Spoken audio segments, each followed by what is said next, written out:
Every video that's ever been made, and it doesn't matter whether it's your home movies or a feature film, it tells a story. Now, if you're trying to create a video for a client, you can make that story up. You can make up what happens, you can make up how you want the audience to feel, what you want to get across. You can create all of that. But if you're shooting a live event, something that's happening in the moment, you have no control over any of it. So how do you take that one event and create multiple videos, multiple pieces of content that all have a different story to tell? And not only do you make those stories, but you're getting the shots that you need to tell those stories. That's what this video is about. Now I'm just assuming there's going to be 3 different types of viewers watching this video. Number 1, you're not interested in cameras and videos and all that kind of stuff, and I'm not exactly sure why you're here. Maybe you like me or the family vlogs, but you might be really interested to know that it's not just some crazy person running around with a camera, but there's actually a lot of thought that goes behind the scenes. So you might find this interesting. The second person, you might be just like me. Your skill level might be about the same as mine, and you might come across saying, hey, you know what? I think like that too, and I think like that too, and that's a good idea. I might take some of that advice. And then the third person is somebody who knows way more than I do, way more experience, and you might come at this from a completely different angle and say you could fix this, this, and this. And I respect all 3 of you, and I hope you watch, I hope you comment, and let me know what you think, good, bad, or indifferent. So let's talk about story. I got invited to shoot for the Diner podcast. Now they had 2 different events going on. They were both live events, and I was able to shoot them both. For the first one, I made them 2 videos, and for the second one, I made them 4. And every single video had its own flair about it, its own story, its own message I was trying to get across. And I want to bring you along on my thought process going into the shoots, why I did some of the shots that I did, and just kind of like bring you into my headspace of how I think about a shoot before, middle, and after, and how I come up with the videos that I do. I believe that every video has a story to tell, and it actually has 2 stories. Number 1 is in chronological order. It's act 1, 2, and 3. Setup, conflict, resolution, beginning, middle, and end. This is the thing that happened. This is how it started. This is what happened in the middle, and this is how we concluded it, right? That's the A story. And then the B story, that's the emotion. That's how you relate to it, how it made you feel, or just something in general. It was an idea, the moral of the story that we were trying to get across. In live events, it's kind of hard to fabricate the first one, but you still want to capture the first one. And with every video, you're going to use different clips to try to reiterate that timeline. But you can't really change a whole lot in live events. In the second one, that's kind of what you're going for, and some of that you might not find later until the edit. But how do you get the shots? I have 6 tips for shooting event videography. Tip number 1, and the most important if you're shooting for clients, is what does the client expect? What's their expectations? What do they want out of this? Are they wanting to create an ad that reaches a particular demographic, a certain audience, a type of customer? Are they wanting to showcase themselves as a professional or a luxury brand? Is there an image or a message that they're trying to get across? Speak with the brand and say, okay, what are you expecting? What are you wanting? How can I meet your expectations? And then on top of that, on your end, the brand has an image. They do have a brand, right? So what is that brand, and how can you use that to make sure that all the videos that you make are on brand? Now, number 2, I've kind of rearranged my points a little bit, but is bookends. Every video has to have a hook, a beginning, something to catch your attention, raise your curiosity, make you want to know more, and at the same time kind of give a setup to the story. And then you want an ending, you want a conclusion. This is how we wrap the whole thing up, because you don't want it just ending abruptly. So how do you do that? I'm always thinking about bookends. When I come into a video shoot, one of my first very thoughts is, how am I gonna start? How am I gonna finish? Now, if I'm making multiple pieces of videos, I might not know what the beginning and ending is. Actually, I probably won't know what the beginning and end is for most of the videos that I make. But especially if I came in with one vision, that I might make multiple videos, but this one particular video is the one that I'm aiming for. This is potentially the holy grail of this whole project. Everything else is almost like using the leftovers from this project, but this one idea is the main thing that I'm going for. I'm coming in thinking, how do I start it? How do I end it? And I'm looking for those things. But you can't really shoot those right off the bat all the time, right? So then point number 3 is you shoot the obvious in coverage. So the first video I did for the Diner podcast, it was a wing eating challenge to fundraise Shop with a Cop. So we're trying to raise money for Shop with a Cop. It is a local restaurant, and all of these guys are coming in and they're being sponsored for how many wings they eat. And it's a fundraiser, it's a community event. So when I came in shooting the obvious, I know guys are gonna be eating. So that's what I'm shooting. So I come in and I shoot the obvious, I shoot these guys eating. And I try to get coverage. So I try to get a wide shot that shows everything. It shows everybody sitting down at the table, maybe the entire restaurant. It's a wide shot showing everything. And then I try to get the medium shots and the tight shots. I'm trying to go from all angles of the table. I'm just running around shooting everything. That's the obvious. Guys eating wings, I'm shooting guys eating wings. And then as you're working on the obvious and coverage, you start looking for trends and emotions. And that's point number 4. When you see something happening repetitively, maybe it's a good idea to catch it. At the wing eating challenge, every time a guy raised his hand, they brought out more wings. So every time I saw that, catch it, catch it, catch it, catch it.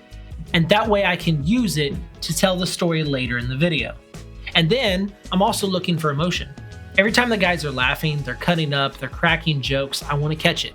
When they're looking full, they're looking like they've eaten too much. Maybe they're shedding some clothes because they're getting the meat sweats. I want to catch it. I'm looking for that emotion. And going with the trends, like every time they write on the whiteboard how many wings somebody ate, I want to catch it. Look for trending themes and emotion. So point number 5 is to get creative shots and angles. So you're working on coverage, you're trying to cover the entire event from beginning to end, the obvious things that are going on, the emotion, the trends, you're trying to get all of that, right? But in the midst of that, you want it interesting.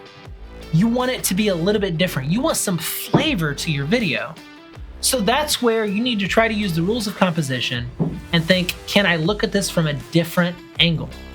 Now, the second event that I did for the Diner podcast was a wrestling event with Signal 10 Wrestling.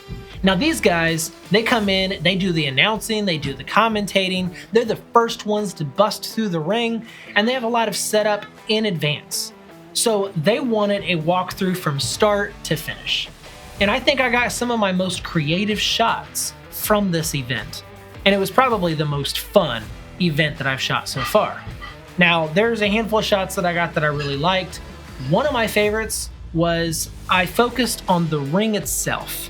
And I shot past them as they were sitting at the commentating table. And it made them more like silhouettes. And it reminded me of something like, what was it? Science Fiction Theater 3000 or something like that, where they review movies. It reminded me of that. That was kind of the inspiration behind it. And I really liked the idea. And I think the shot came out pretty nice. There were some other shots, like I was shooting them announcing in the ring. And when I looked at it, it just seemed boring. I could see the drop ceiling above them and the lighting, like the color on the walls, and just like, this is just a little boring. So then later, I came around to the other side of the ring and I shot up through the ropes, and it gave them like a larger than life look. And it just, with the ropes and everything, it just made it a more creative shot. There was another shot I liked where we were filming the owner. And I was shooting past the guys of the Diner podcast, and it framed him within a frame. And I really like that. And then another thing is even a crash zoom. That's when you're shooting at a certain focal distance and you're using a zoom lens. and you just go and crank it. I'm using a 24-70, so I crank it from 24, boom, all the way up to 70, and I'm following the wrestler at the same time, showing him slam against the mat. So doing anything like that that brings more energy, more excitement, more creativity, is just look for those types of things. Final tip is you want detail shots and transition shots. So I wanted to line the matches up match by match. But if I went from one guy slamming to the next guy, it'd be a little jarring. So you need something in between. Maybe it's him announcing in the ring, maybe it's them getting into the ring, but you need something to break up the matches. So if you're leaving your house and then going somewhere else, you need some transition, whether it's picking up the car keys or walking on the sidewalk. You need something to transition from one point to the other. So look for those transitions. And then detail shots. If you focus in on something really close, like extreme close-up of whatever the case may be, or maybe just getting B-roll, you can use that to transition from one subject to the next, from one topic to the next, and it'll work. All right, now I just gave you 6 tips on how to shoot for an event to capture the story. But what about telling the story? What about when you get in the edit? I gotta go eat dinner, but when I come back, I'm gonna walk you through my thought process on the, 7 videos that I made for this client, 6 videos, and how each video told a different story and a different aspect of their business and how I came about to do that. So I'll walk you through my thought process, and I guess that'll be it. So I'll be right back. 1 hour later. I just wanna start this by saying that I feel like this is such an interesting topic and so boring to deliver, or at least in a video like this. I haven't quite figured out how to make this interesting yet. So, but if you're still here, that is just awesome. So what stories was I telling? How did I come about it? Okay, so in the first project, I made them 2 videos, and the main video was they're a part of this fundraiser, and it's to try to raise money for the kids, and they're eating wings. So I wanted to show this is their engagement with the community, that these guys are giving back to their community because they're hosting the fundraiser and they're the ones engaged with all these people. So I wanted it to kind of focus on that. And then I heard a repeating theme in the audio because they gave me all of their audio for the entire hour-long thing. And I went through all the audio and I heard it multiple times. It's for the children, it's for the children, it's for the children. So I was like, all right, that's the theme. The theme is this is for the children, right? So the first video was that. It was just beginning, middle, and end, kind of explaining we're doing this to raise money for Shop with a Cop, and then going along. They talk about raising your hand and wings being brought out. So that was narrated in the video. And then it kind of went on from there, right? So the first video was it's for the children.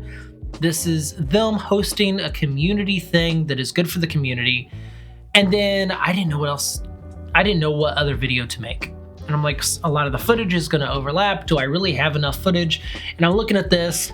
Well, they are more of a blue collar kind of roughneck type of humor and a lot of talk about burps and belches and all this other kind of stuff. And they made a lot of body noises during this whole event. So I thought, okay, why don't I make this funny? Why don't I just make the whole thing about how all of these guys are miserable? And that was the second one. It was just a bunch of burps and belches and, oh, we're full, we're miserable, you know, the wings are hot, that kind of thing. So that was the 2 themes of the first project. Now the second project, it was a lot different. Remember when I said that there should be like a holy grail, like this is the video we're trying to make? The client, he wanted a walkthrough from start to finish, and he said like more like a vlog style. And I'm sitting here thinking, but this isn't a vlog. A vlog, you're talking to the camera. You're not talking to the camera. I'm following you around and I'm just filming everything that you do. And then I know that there's going to be audio limitations, that with every clip, the background audio is going to be different. How do I blend all this together with narration? I don't have these guys mic'd up. So like, how do I get the audio for even the conversations? It's going to be hard to hear with all the noise. And I'm like, how do I even formulate a good story out of this? But that's what they wanted. They wanted a long form video showcasing the whole event. So I'm like, all right, well, I'm going to give it a shot. And as I'm making stuff, I made shorts. All right, now the first video that I made, it was them busting through the curtain, getting into the ring, and it showed their showmanship. It showed them announcing inside the ring and engaging in the ring and with the audience. So that showed their showmanship and them inside the ring.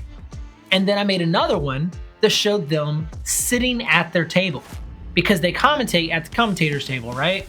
So I showcased one match and multiple things that were happening in that match and showing them sitting at their table commentating on it.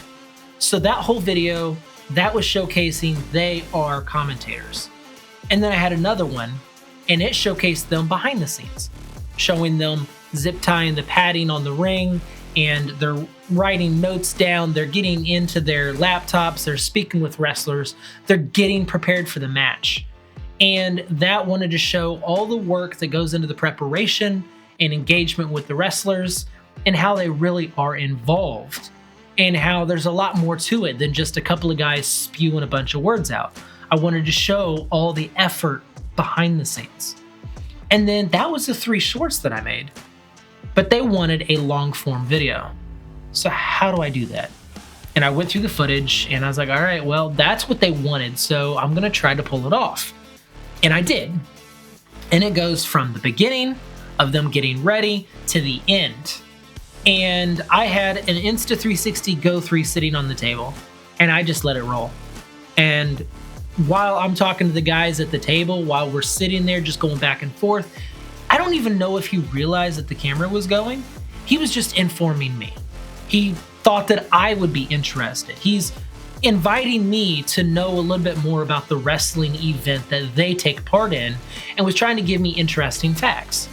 And I let that roll and caught multiple events just sitting at their table. And I was able to use those to kind of give a deeper look behind the scenes. And then after the wrestling event, they were talking on their podcast about the events and how they prepare and how they get ready. They even talked about me and how I came and shot video for them, which was kind of cool. And in that, I was like, I can use that.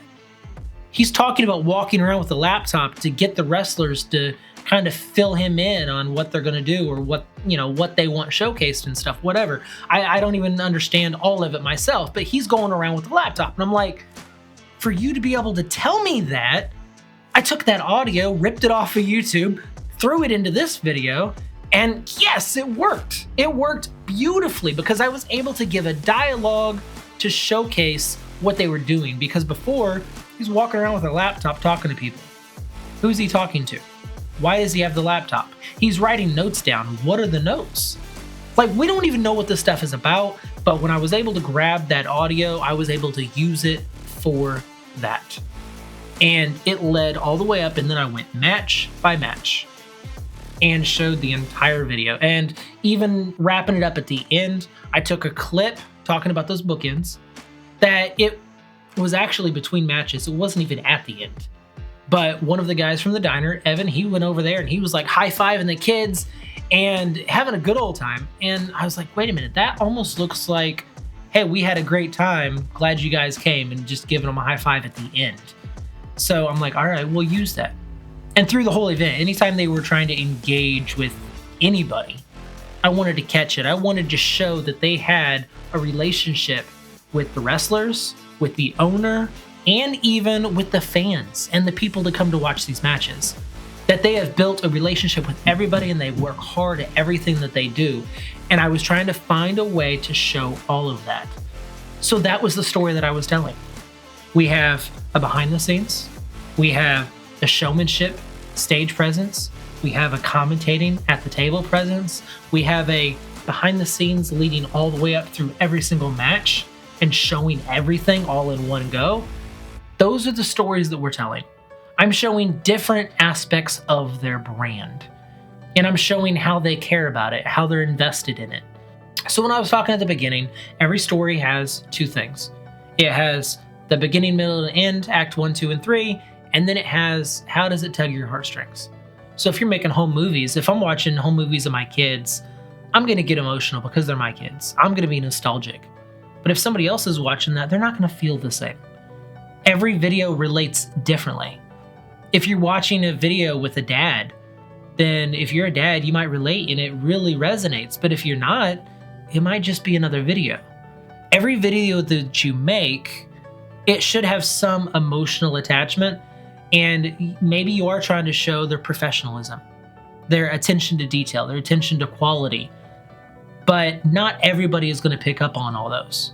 But that doesn't mean that that's not what you're trying to show. So if you're making a video for a brand, if they want you to showcase their quality, or they want you to showcase their status, or maybe they want you to showcase that they're down to earth and that they're funny, that they're human, whatever the brand image is that they want you to show, that's kind of what you try to put in story number 2. I'm learning as I go. And these are questions that I have. There's even more that I want to share, but my ADHD brain, I couldn't fit it into one video. So I'm gonna come back with a little bit more about these events on different topics. But I want to bring you along on the journey. I want to show you what I'm doing, where my headspace is at, what I'm learning along the way, what I'm trying to implement. And I just got a couple of DJI Mic 2s, and this next time I might mic these guys up and see what I can catch with a microphone so I can actually have good audio of them talking to one another. And maybe this time around we'll talk to camera or something. I don't know. I have yet to speak with them to see what they want, but we have another wrestling event coming up and I'm looking forward to it. So like always, work harder and smarter. Thank you so much for being here. Stay diligent.